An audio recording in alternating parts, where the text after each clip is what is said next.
I've been a member of St. Peter's for over 60 years. When I was little, my grandpa, grandma, my great aunts and uncles would sit up front.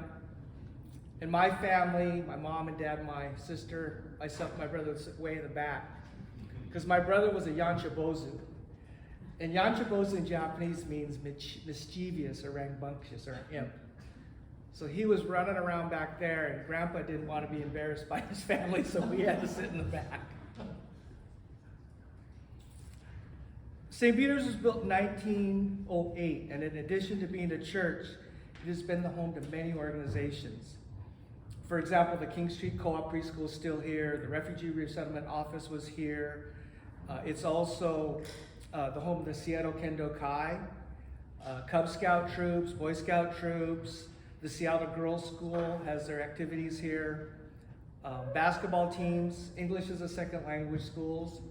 So over the last 114 years, I think you could say that over 100,000 people have visited this church. Each of you have your own unique story of how you came to St. Peter's. And I call that, being a longtime St. Peter's person, I call that serendipitous. We're really fortunate to have people find their way to St. Peter's. And our mission is to be a welcoming, fearless community that provides an inclusive, caring space for reconciliation and transformation. That St. Peter's will provide that welcoming community. So that's one of the themes of our mission. It's not just a mission achieved, but it's also a journey. So how do we know when we've achieved our mission? Or along the way, how do we know that we've achieved it? So the school children in the sanctuary right now will know how we perceive when this has happened. And we perceive that through our senses. We see it, we hear it, we smell it, we taste it, and we can touch it. So how do we know what we see in St. Peter's? Well, we see a church that's unique in its architecture, both exterior and interior. The tree of life, you see the tree of life behind the cross? That's by design. When you think about the way that the church is designed, it actually won an architectural award. It won an architectural honor award by the American Institute of Architects in 1963. What we hear, so one of the other senses is what we hear. An echo requires 55 feet. So when you hear me speak, there's just a slight echo. It's not a large echo, it's a slight echo. So when Father gives his sermons, you hear this slight echo, which gives his sermon that much more resonance. And I think it's kind of cool because they designed the church for that, for the ability to stimulate that sense of hearing, for you to hear that slight echo, so it resonates. What stimulates our sense of touch in St. Peter's?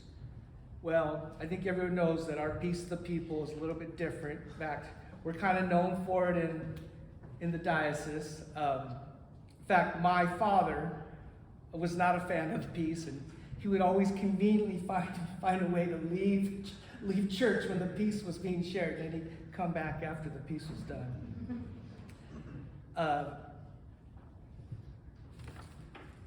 And then what stimulates our sense of taste? And I think everyone knows that it's our coffee hour. Our coffee hour, again, is known throughout the diocese. We kind of go overboard for whatever reason. I think it has a lot to do with, in the old days, all the Japanese women liked to outdo each other in their cooking skills. So they'd always have, you'd have like, 7 different salmon dishes and 7 different rice dishes, and all of them would try to outdo each other. So that's probably the secret origin of that.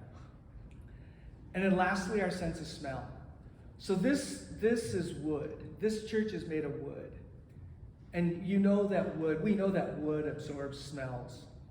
So there's a smell of the food, there's a smell of frankincense, there's a smell of the people. And more than a few congregants who've come to visit have mentioned to me that when they've come into the church, the church reminded them of their childhood church. The smell of the church, it wasn't the sight, it wasn't the sound, it was the smell of the church reminded them of their childhood church. So I call that the smell of God's love, when they can recall the smell of their childhood church. So again, our mission, to be a welcoming, fearless community that provides an inclusive, caring space for reconciliation and transformation. And I might add, for those that are on pilgrimage. And I think I mentioned, I translate the mission more like a journey as opposed to a mission accomplished. So St. Peter's is the stopover. For me, St. Peter's is a stopover. That inclusive place for reconciliation and transformation. St. Peter's is a stopover for many people. As people move through their life, they stop at St. Peter's. They might not stay here, but they stop at St. Peter's. And they find that mission of providing a place that's inclusive and caring for reconciliation and transformation. So St. Peter's is a stopover for the 100,000 plus who have visited us for the past 14 years. And that's why I give to St. Peter's. Because I want this church to be a stopover for the pilgrims ahead to be able to come here for that place of reconciliation and transformation. Thank you.